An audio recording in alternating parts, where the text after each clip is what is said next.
Exciting Monday chikahan mga kapuso! Mapapanood sa Family Feud sina Catherine Bernardo, James Reid at Ellie Buendia. Kaya lalong inspired ang host na si Dingdong Dantes na kakapanalo lang sa Asian Academy Creative Awards at galing sa Italian trip with Marian Rivera. Makichika kay Lars Santiago. Before we start, we would like to congratulate Dingdong for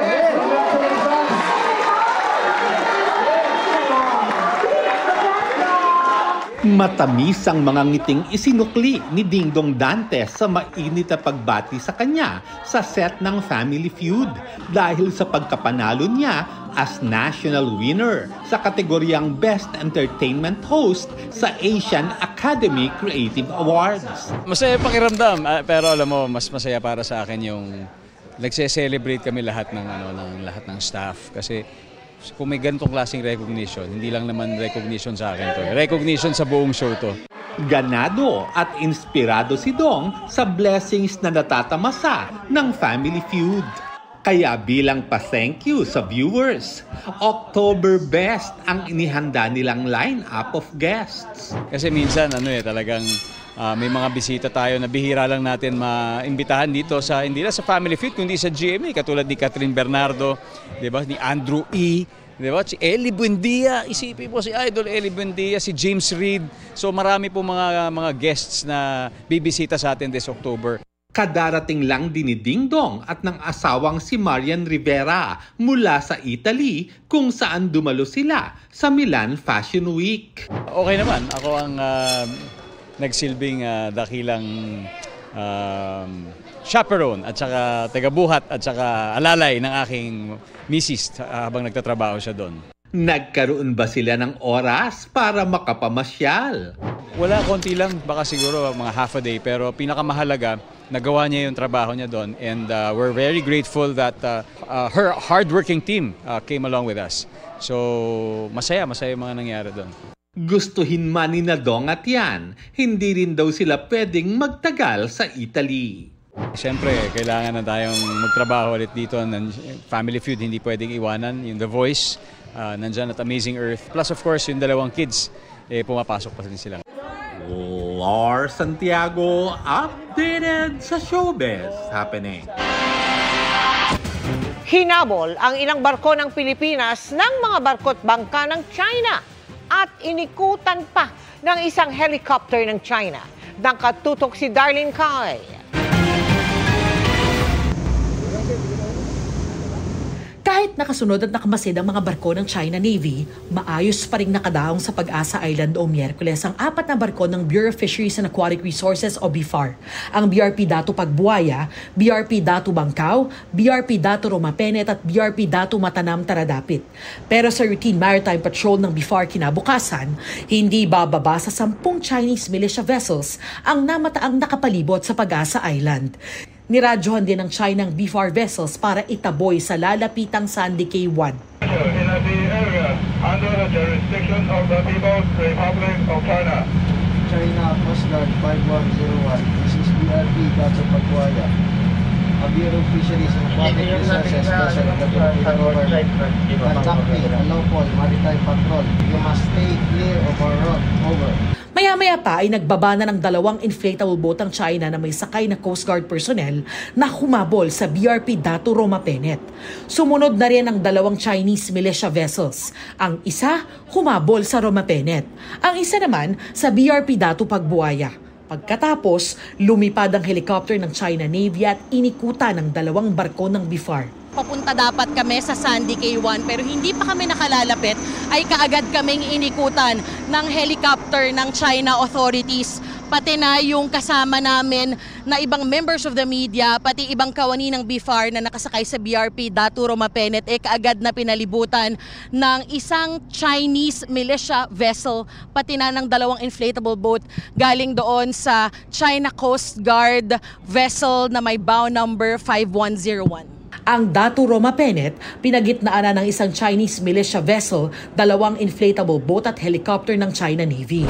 Hinarangan din ng China Coast Guard ang pagbuwaya, isang dangerous maneuver na maituturing. China Coast Guard 110 unsafe maneuvers and dangerous actions against the government of the Philippines and the Philippines.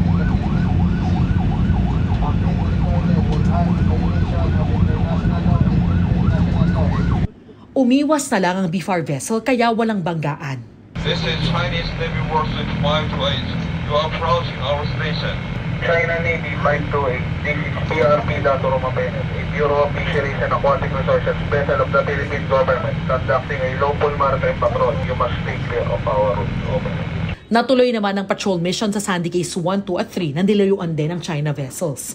Pero sa resupply mission nila sa mga mangingisda sa Iroquois Reef kinabukasan, hindi bababa sa 20 Chinese militia vessels ang pumalibot sa BRP Dato Pagbuaya at BRP Dato Bangkao. Gayunman, hindi sila lumapit kaya tuloy ang pamimigay ng ayuda sa mga mangingisda. Sa Hasa-Hasa Shoal naman, 2 beses sinubukang itaboy ng China Navy ang BFAR vessels na may resupply mission. 2 beses ding hinabol ng helicopter ng China Navy ang BRP Dato Romapenet at BRP Dato Matanam Taradapit. Nararanasan din ng mga mangingisda ang panggigipit ng China. Minsan ma'am, pinapaalis bago minsan hinaharangan din. Naanakbo po kami ma'am, bago bigla kaming binalagbagan sa proa namin. Siyempre, nag-neutral ako siyempre hindi ko naman sila pwedeng banggain kasi bangka namin kahoy, di lalo kami madudurog. Kami lang po ang umiwas. Kaya ang dating 10 toneladang huli sa 15 araw na pangingisda, ngayon, 1 tonelada na lang. Nalulungkot ba kung medyo nagagalit? Siyempre, sa atin naman yan, bago pinagbabawalan tayo, siyempre, magagalit naman tayo. Bukod sa Iroquois at sa Hasa-Hasa ay nakapag-abot din ng tulong sa Marie-Louise Bank. Mahigit 800 mangingisda ang nabigyan ng diesel at relief pack. Tinawag ng National Maritime Council na iligal ang mga hakbang ng China. That maritime area is within the exclusive economic zone of our country. Wala silang karapatang maghabol, wala silang karapatang intimidate yung mga civilian boats na nandun.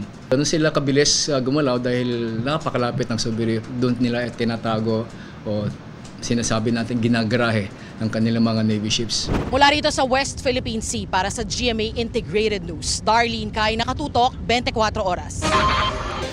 Sa kanyang pag-alis sa senatorial slate ng administrasyon, tinanong si Senadora Amy Marcos kung naging konsiderasyon ba ang pagkakaibigan nila ni Vice President Sara Duterte. May handa rin daw siyang gawin kung imbitahan ng Pangulo. Ang reaksyon naman ng Pangulo sa pagtutok ni Mav Gonzalez. Si Senadora Amy Marcos na mismo ang nagsabi, pag-withdraw sa admin slate ang ginawa niyang anunsyo na tatakbo siya bilang independent candidate sa election 2025. Naisip ko lang na ayoko pumanig sa isang partido, sa isang sektor, sa isang personalidad. It's a tremendous sacrifice to stand alone. But I need to be free to cross the line, to talk to all parties, and to get things done. Nang tanungin kung konsiderasyon ba sa desisyon niyang maging independent ang pagiging kaibigan ni Vice President Sara Duterte. Kung may dalawa kang malapit na kaibigan at sila'y nag-aaway, kakampihan mo ba yung isa laban sa isa? Siyempre, ang gusto mong mangyari, pagbatiin sila, magkausap sila, at ikaw na ang magiging daan para doon. At kung hindi pa sila handa na magkaisa, mag-iintay ka muna sa tabi. Hindi ka papanig dun sa isa. Di ako na namamangka sa 2 ilog at ayokong sinasabi yun dahil ako'y nagnanais na maging tangway ang pagtatagpo ng lahat ng ilog. Hindi pa raw niya nakakausap ang bise at kapatid na si Pangulong Bongbong Marcos. Hindi pa alam ng senador kung paano mangangampanya. Unang beses daw niyang maging independent candidate. Pero bukas daw siyang pumunta sa kampanya ng administrasyon kung imbitahin siya ng Pangulo. Pag na-invite kayo ni Pangulo sa entablado niya, okay lang sa inyo? Okay lang sa akin, tignan natin. Pero alam mo, may tinanong siya sabi niya kung bahagi ka ng alyansa, babanatan mo ba ako? Di sabi ko, nagpaabot din ako ng message. Siyempre hindi naman kita binabanatan kahit kailan. Yung mga tauhan mo pa, yung mga ibang aligan, yung mga nag-aaligid dyan. Kanina sabi ng Pangulo, okay lang namang independent ang kapatid niya. Maski siya, tumakbo na bilang independent noon. That is her choice. I suppose it gives her a little bit more scope and freedom to make her own schedule and to campaign in the way that she would like to do. But, the Alianza is still behind her. We are still continuing to support her. And If down the road she chooses to join us in our campaign sorties, she is of course very welcome. Miyembro si Senator Amy ng Nationalista Party na bahagi ng alyansa para sa bagong Pilipinas. Makikipag-usap pa raw siya sa partido kung kailangan niyang magbitiw.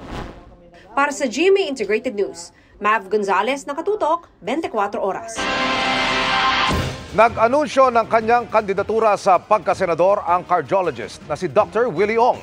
Sinabi niya yan sa isang Facebook Live mula po sa Singapore kung saan siya ginagamot dahil sa sakit na sarcoma, isang pambihirang uri ng cancer. Ayon kay Ong, tatakbo siya bilang independent candidate. Asawa raw niya ang maghahain ng kanyang COC o Certificate of Candidacy sa araw ng Martes. Susuriin ng mga ahensya ng gobyerno at mismong Quadcom ng Kamara ang aligasyon sa isang international docu na Chinese spy si Alice Go. Ayon yan sa isang aminadong Chinese spy na hawak ng Thai police at nasasangkot sa mga isyong katulad ng mga pogo sa Pilipinas. Ang tugon ng kampo ni Go sa pagtutok ni Jonathan Andal. Unfair po para sa akin para sabihan po ako na spy po ako. Reaksyon niya ni Alice Go sa dokumentaryong ipinangkumpronta sa kanya ng Quad Committee nitong Biyernes. Sinusuri na ngayon ng iba't ibang security agency ng Pilipinas ang docu ng Al Jazeera kung saan sinabi ng source nilang si Shi Zijiang na kapwa Chinese spy niya, si Go. Definitely hindi po ako spy. Nagpakita pa siya ng listahan umano ng mga secret agent ng China, kabilang ang dokumento at litrato ng isang Go Waping na nasa Pilipinas at nanghingi umano sa kanya ng campaign funds. Si Shi ayon sa docu ay convicted criminal sa China na nahuli at nakulong sa Thailand. May mga gambling investment siya sa Cambodia, Myanmar at Pilipinas na sangkot sa human trafficking, extortion at cybercrime. Halos pareho sa mga isyong iniuugnay sa mga pogo. 中国是不可信的，我们两个人你看一下，曾经都为这个国安部卖命，你看看我的下场。要想不必灭口呢，就把真相呢，就告诉全世界。Hindi ko po siya kilala at never po ako humingi ng campaign fund entirely. Hindi po ako nasa picture at hindi rin po, Your Honor, ako yung sinasabi niya. Nang tuntunin ng team ng Al Jazeera ang address ni Go Waping na nasa dokumento, nakita nila ang local office ng Chinese Communist Party sa Fujian Province. At nang ipakita nila sa katabing village ang litrato ni Go, kinilala siya ng residente na anak ng isang Wen Yili na roon ipinanganak pero umalis nung patapos na ang 2002. Sa mga dating nakalap na mga otoridad sa Pilipinas, lumabas na anak si Go ng isang Li Wenyi. Your Honor, that's not my house. I think our government agencies can prove din sa darating ng araw na hindi po ako spy dahil hindi naman po talaga ako spy.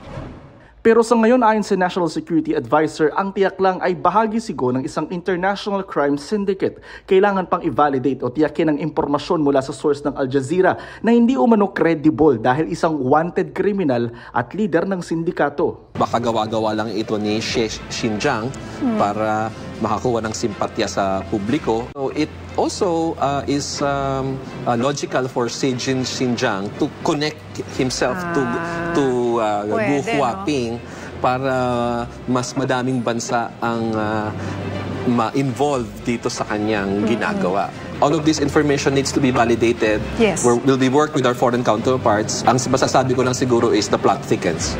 Ayon naman sa Defense Department, mas importanteng usapin ang kawalan natin ng batas na magpaparusa sa mga espiya sa panahong walang gyera. So call to action din, alam na naman ng ating mga mambabatas na agaran nilang amendahan yung espionage law para maparusahan at makakilos ang gobyerno ng tama para sugpuin ito.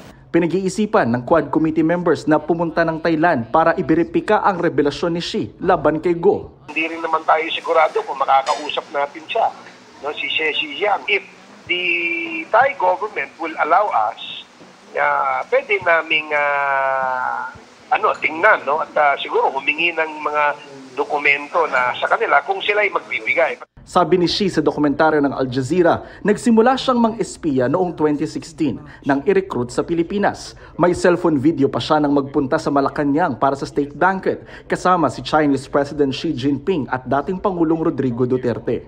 Kung napainan tayo ng mga espiya talaga, nadala ng mismong head ng Chinese government. Pero sabi ng kampo ni Go, may impormasyon silang natanggap na AI o Artificial Intelligence lang ang nasa docu ng Al Jazeera. We are looking into options, possible legal remedies para po mapanagot and matingnan kung saan ba nanggaling yung allegations at saka yung mga documents na pinakita.